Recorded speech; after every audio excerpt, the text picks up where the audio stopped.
स्वागत है आपका अपने चैनल कॉमर्स कुजी पर। और मुझे काफ़ी खुशी है ये चीज़ अनाउंस करते हुए कि आज से हम लोग स्टार्ट कर रहे हैं आपका सीए फाउंडेशन का कोर्स।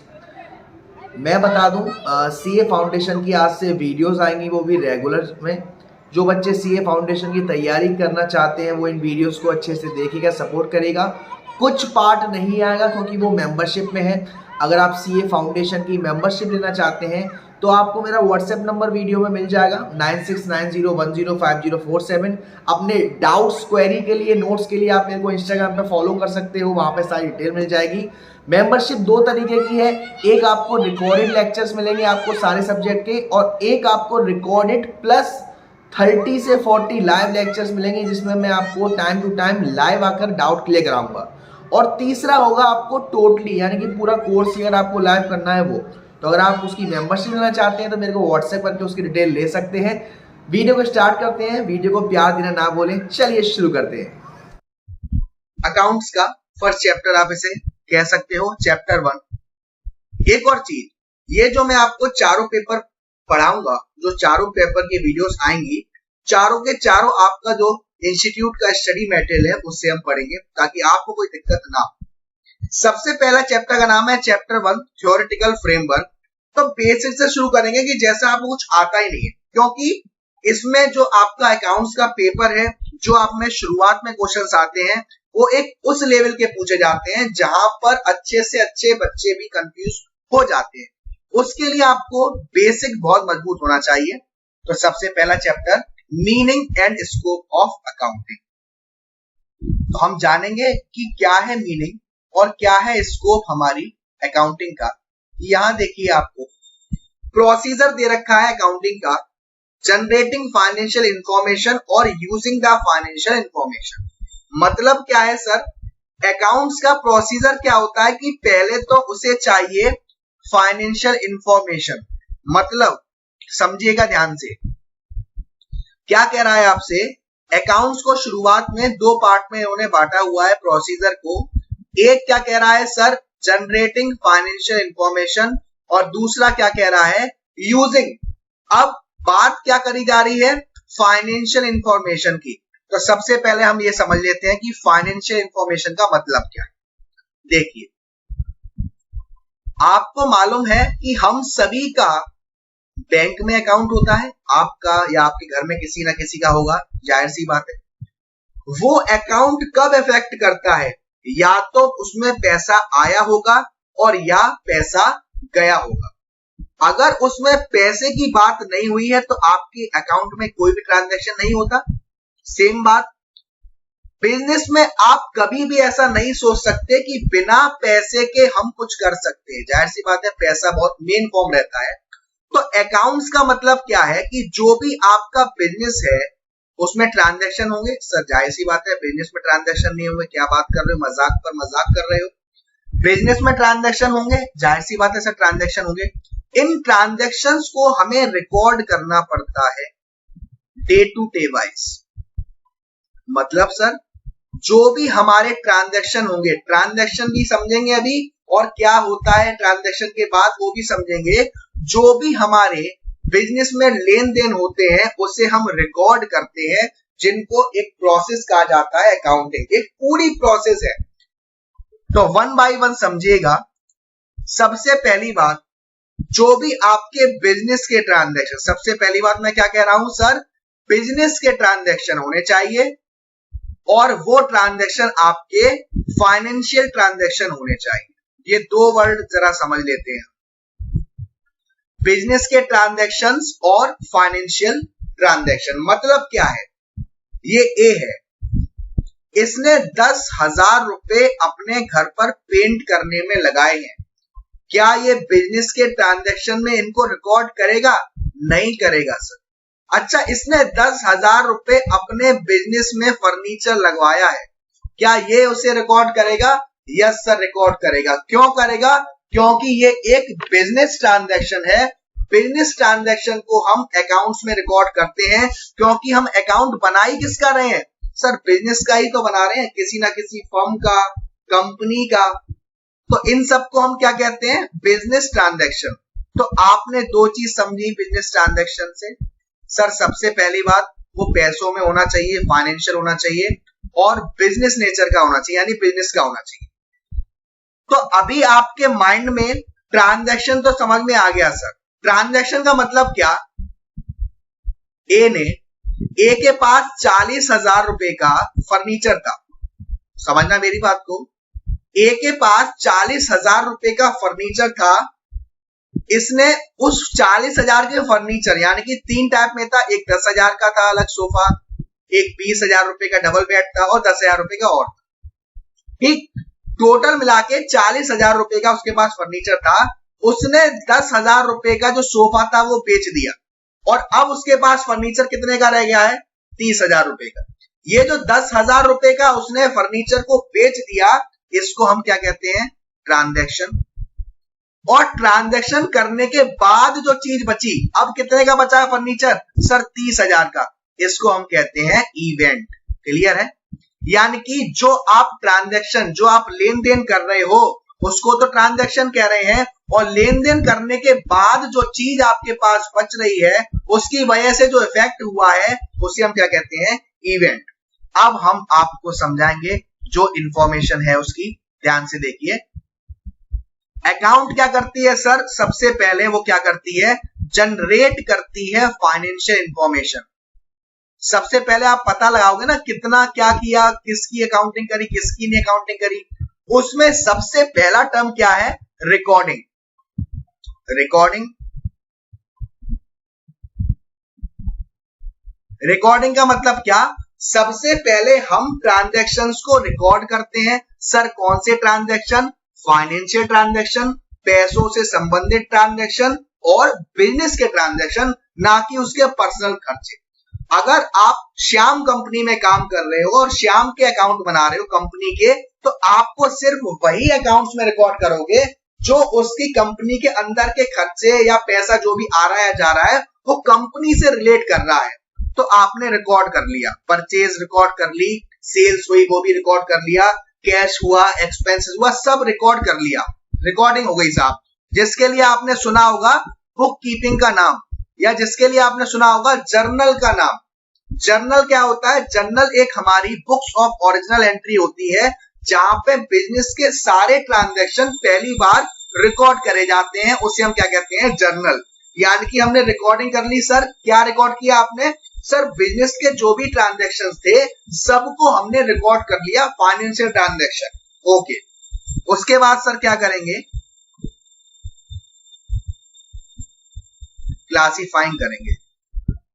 सर क्लासिफाइंग का मतलब क्या है, देखो फॉर एग्जाम्पल मैं आपको स्कूल का एग्जाम्पल देता हूं। स्कूल में जब प्रेयर होती है तो सारे स्कूल में जितने भी बच्चे होते हैं सबको बुला लिया जाता है।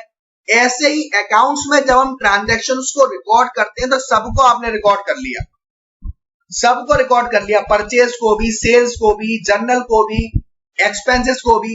ऐसे ही स्कूल में जब प्रेयर होती है तो सब बच्चों को बुला लिया, जिसको हम क्या कहते हैं, रिकॉर्डिंग कह रहे हैं सर। अब मुझे ये जानना है, जैसे आपका मालिक आया कि बताओ परचेज कितने की हुई, बताओ सेल्स कितने की हुई, बताओ कैश कितने का आया, तो आप ये काउंट हुई ना करोगे कि यहां परचेज हुई थी, फिर यहां हुई थी, फिर यहां हुई थी, अच्छा फिर वहां हुई थी। नहीं, आप क्या करोगे, हर उसका पर्टिकुलर अकाउंट मैनेज करोगे। जैसे कि स्कूल में प्रेयर होती है, प्रेयर के बाद सभी बच्चे अपनी अपनी क्लास में चले जाते हैं और आपको मालूम पड़ जाता है क्लास फर्स्ट में कितने बच्चे, क्लास सेकंड में कितने बच्चे, क्लास थर्ड में कितने बच्चे।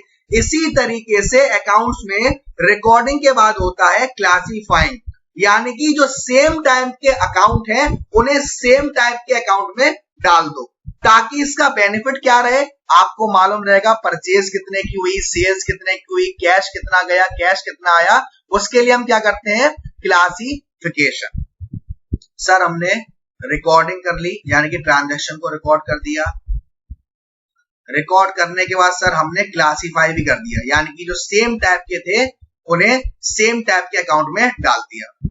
अब हम क्या करेंगे, समराइज करेंगे। सर समराइज का मतलब, यहां ट्रांजैक्शन रिकॉर्ड करा, यहां सभी ट्रांजैक्शन को सेम अकाउंट में डाल दिया। अब समराइज करके हम पता लगाएंगे कि सर क्या हमें फायदा हुआ है या हमें नुकसान हुआ है, उसे हम कैसे पता लगाएंगे? समराइजिंग के जरिए।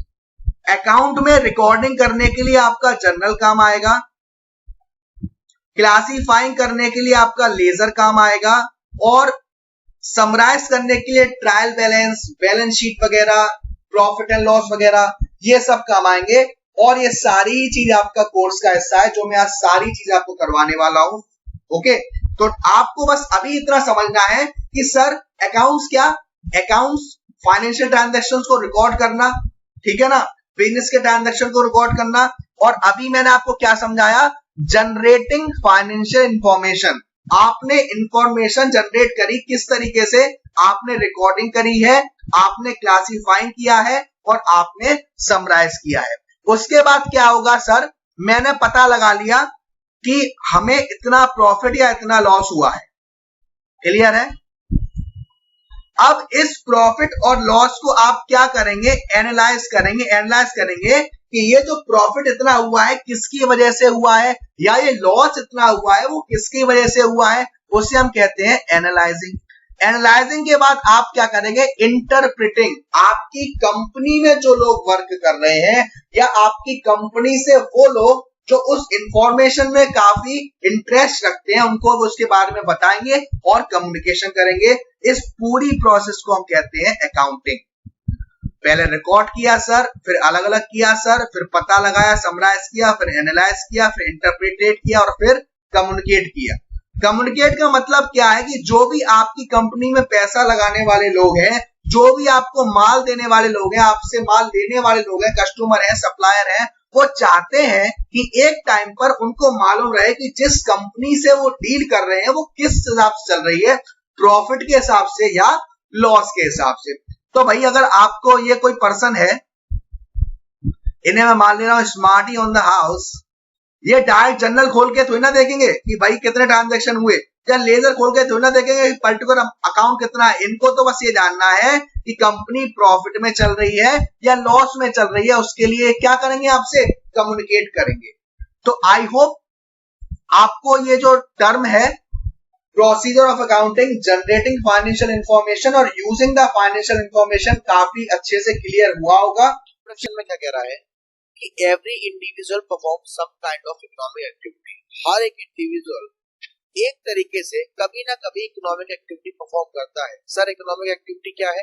वो सारी एक्टिविटी जिन एक्टिविटी से आप पैसा कमाओगे, उन सभी को हम इकोनॉमिक एक्टिविटी कहते हैं। सैलरी पर्सन को सैलरी मिलेगी, वो खर्च करेगा, कपड़े खरीदेगा, बच्चों पे खर्च करेगा, हाउस बनवाएगा, इन सभी को हम इकोनॉमिक एक्टिविटी का पार्ट कहते हैं।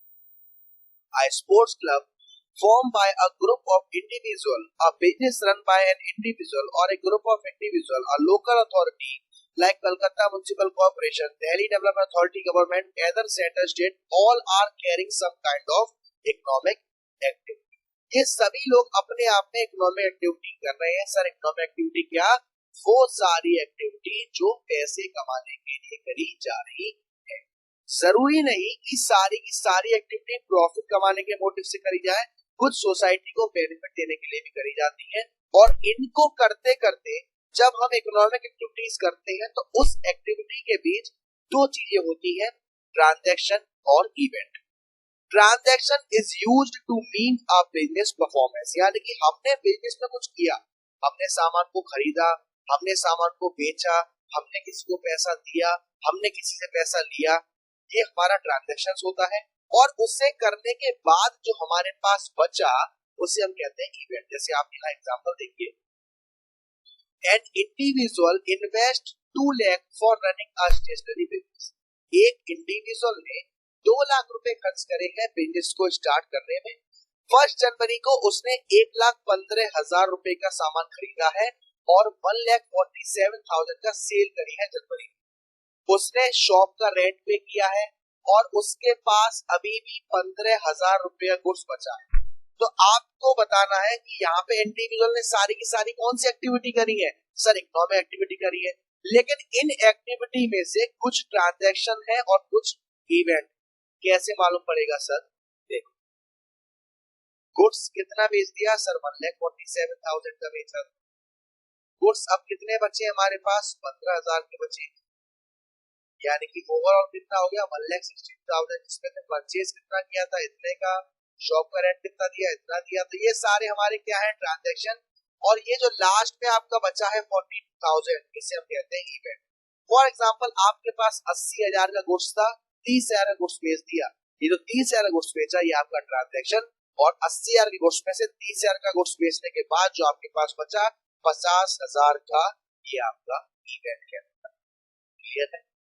ऐसे ही यहाँ देखिए, similarly a municipal corporation got government grant 500 lakh adult education के लिए, 250 लाख खर्च कर दिए, 200 लाख यहाँ खर्च कर दिए, कितने बचे 50 लाख। ये 50 लाख क्या है सर इवेंट है, और ये हमारे क्या है सर ट्रांजैक्शन है। तो आई होप आप दोनों की मीनिंग समझे होंगे कि ट्रांजैक्शन का मीनिंग क्या होता है और इवेंट का मीनिंग क्या होता है। अकाउंटिंग की मीनिंग क्या है सर?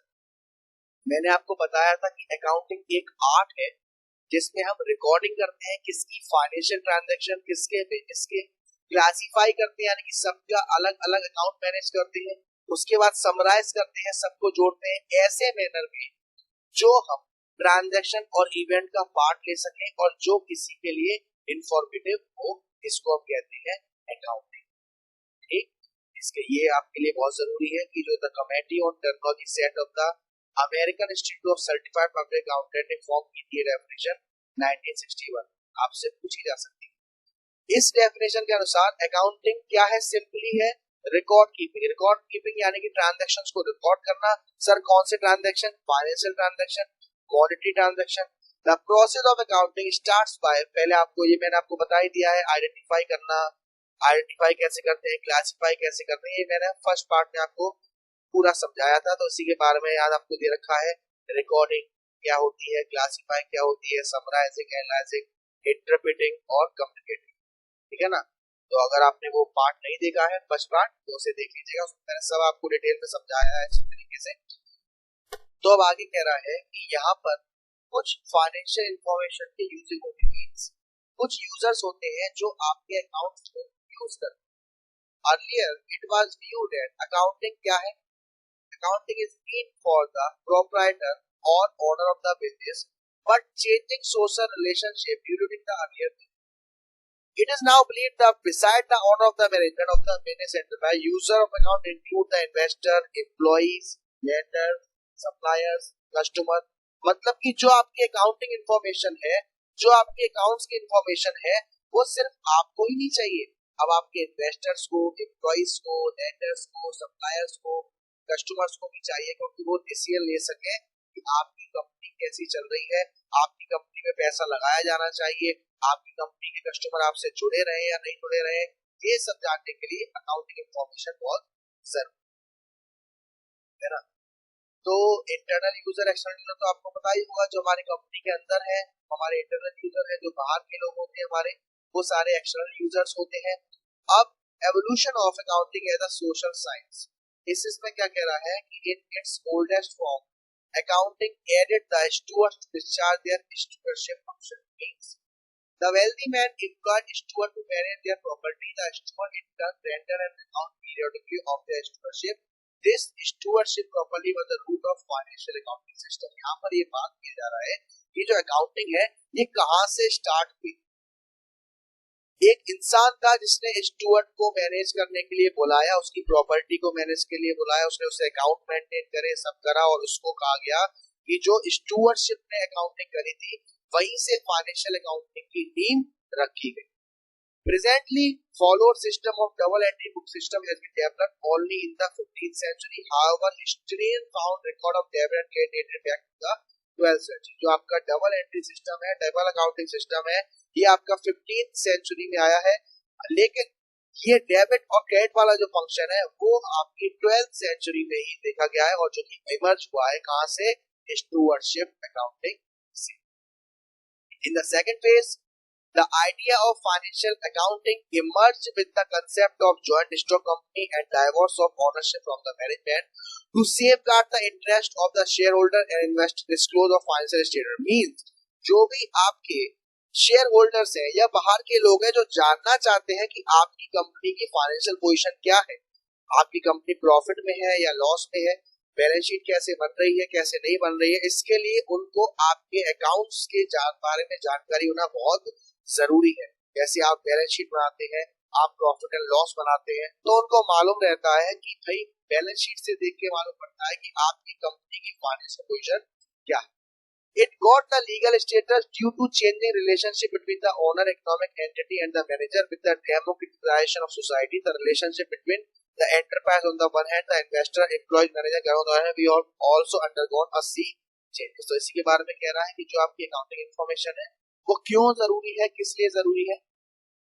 अब आपसे पूछा जाए कि भाई अकाउंटिंग के ऑब्जेक्टिव्स क्या है। ऑब्जेक्टिव्स क्या का मतलब क्या होता है कि क्यों अकाउंटिंग करी जाए। सबसे पहला पॉइंट आपको दे रखा है कि sir systematic recording of transaction. अगर आप अकाउंटिंग करते हैं तो आप किसी भी ट्रांजैक्शन का एक सिस्टमैटिक रिकॉर्ड रखते हैं। सिस्टमैटिक यानी कि 1 तारीख का ट्रांजैक्शन 1 में, 2 तारीख का 2 में, 3 तारीख का 3 में, कैश का कैश में, परचेज का परचेज में, सेल्स का सेल्स में, उधार का उधार में, नगद का नगद में। ये सभी हम कैसे रिकॉर्ड कर पा रहे हैं अकाउंटिंग की मदद से, जिसको हम कहते हैं systematic recording of transactions. Second one है ascertainment of result of above recorded transaction. Means accounting क्या करता है, प्रिपेयर करता है प्रॉफिट एंड लॉस अकाउंट, इसलिए to know the result of business operation for a particular period of time. हमने 1 महीने business किया, 2 महीने बिजनेस किया, 1 साल बिजनेस किया, और उसमें हम जानना चाहते हैं कि क्या आपको प्रॉफिट हुआ है या लॉस। इसको जानने के लिए आप अकाउंटिंग करते हैं। अगर रेवेन्यू ज्यादा है एक्सपेंसेस से तो आप कहते हो कि यार आपका बिजनेस प्रॉफिट में चल रहा है, लेकिन अगर एक्सपेंसेस ज्यादा है रेवेन्यू से तो आप कह सकते हो कि आपका बिजनेस लॉस में चल रहा है। लेकिन ये सब हमें कैसे मालूम पड़ेगा, सर हमें अकाउंटिंग की मदद से ये मालूम पड़ेगा। तीसरा पॉइंट है ascertainment of the financial position of the business. मतलब businessman is not only interested in knowing the result of the business in terms of profit or loss for a particular period, but is also anxious to know that what he owes to the outsider and what he owes on a certain date। मतलब क्या है कि हमारा जो businessman होता है उसको सिर्फ ये इंटरेस्ट नहीं है कि उसे ये मालूम करना है कि आपके अकाउंटिंग से प्रॉफिट हुआ या लॉस, बल्कि उसे ये भी जानना होता है कि उसके ऊपर कितनी लायबिलिटी है। लायबिलिटी मतलब वो पैसा जो उसने दूसरों से लिया है उसे दूसरों को देना है, और उसके पास कितनी एसेट्स है, यानी कि उस पैसे को देने के लिए उसके पास कितनी संपत्ति है ना। इसके लिए वो क्या करता है, इस फाइनेंशियल पोजीशन को जानने के लिए वो बैलेंस शीट बनाता है। बैलेंस शीट एक का फॉर्मेट हम आगे चल के सीखेंगे क्या होता है। एक तरफ आपकी लायबिलिटीज होती है, एक तरफ आपकी एसेट्स होती है ना। तो जो हमारा बैलेंस शीट का स्टेटमेंट होता है उससे हमें मालूम पड़ता है कि हमारे पास एसेट्स कितनी कितनी है और लायबिलिटीज कितनी कितनी है। नेक्स्ट है providing information to the user for rational decision making. Accounting क्या है, अकाउंटिंग एक लैंग्वेज है बिजनेस की, कम्युनिकेट करती है। ये आपको फाइनेंशियल रिजल्ट बताती है कि इस कंपनी की फाइनेंशियल पोजीशन अच्छी है, इस कंपनी की फाइनेंशियल पोजीशन बेकार है। और अगर आपको ये सारी इंफॉर्मेशन आपके पास है तो आप कोई भी डिसीजन इजीली ले सकते हैं। लास्ट है to know the solvency position. Solvency और इंसॉल्वेंसी, आपने सुना होगा कि फलाना पर्सन दिवालिया घोषित हो गया, दिवालिया मींस इंसॉल्वेंट हो गया, अब वो पैसा नहीं पेड कर सकता। और अगर वो पैसा पेड कर सकता है तो उस पर्सन को हम कहते हैं वो सॉल्वेंट है, यानी कि उस कंपनी की पोजीशन है वो सॉल्वेंसी पोजीशन है। आपकी बैलेंस शीट, आपका प्रॉफिट एंड लॉस ही बताता है कि आपकी औकात, आपकी एबिलिटी, आपकी कैपेसिटी कैसी है, आपके पास कितना कर्जा है और किस कर्जे को कितना पेड कर सकते हैं। ठीक है ना। तो यहाँ ऑब्जेक्टिव आपको दे रखा है कि इस ऑब्जेक्टिव के लिए आप क्या बनाते हैं। सबसे पहला था आपका सिस्टमैटिक रिकॉर्ड ऑफ ट्रांजैक्शन, और इसको करने के लिए आप book keeping, journal, ledger, trial balance बनाते हैं। उसके बाद था असर्टेनमेंट ऑफ रिजल्ट, इसके लिए हम trading account, profit and loss account बनाते हैं। फाइनेंशियल पोजीशन जानने के लिए बैलेंस शीट बनाते हैं। इंफॉर्मेशन हमारे यूजर्स तक पहुंचे उसके लिए हम फाइनेंशियल रिपोर्ट बनाते हैं। तो ये सारे हमारे क्या है ऑब्जेक्टिव्स ऑफ अकाउंट। अब हम बात करेंगे कि हमारी जो अकाउंट्स है उसके फंक्शंस क्या होते हैं, फंक्शंस ऑफ अकाउंटिंग। उसके बाद देखो फंक्शन ऑफ अकाउंटिंग में क्या कह रहा है। फंक्शन मतलब अकाउंटिंग वर्क कैसे करता है। अकाउंटिंग वर्क कैसे करता है। सबसे पहले है मेजरमेंट। मेजरमेंट में आपको मालूम है क्या होता है, अकाउंटिंग मेजर करता है हमारी पास्ट परफॉर्मेंस और उससे करंट फाइनेंशियल पोजीशन का पता लगाता है। फोरकास्ट करता है कि भाई अभी हमारी फाइनेंशियल पोजीशन क्या है, कैसी है, और उसके हिसाब से आने वाले टाइम में हमारी फाइनेंशियल पोजीशन कैसी हो सकती है। थर्ड है डिसीजन मेकिंग। डिसीजन मेकिंग का मतलब क्या है, accounting provide relevant information to the user of account to aid rational decision making.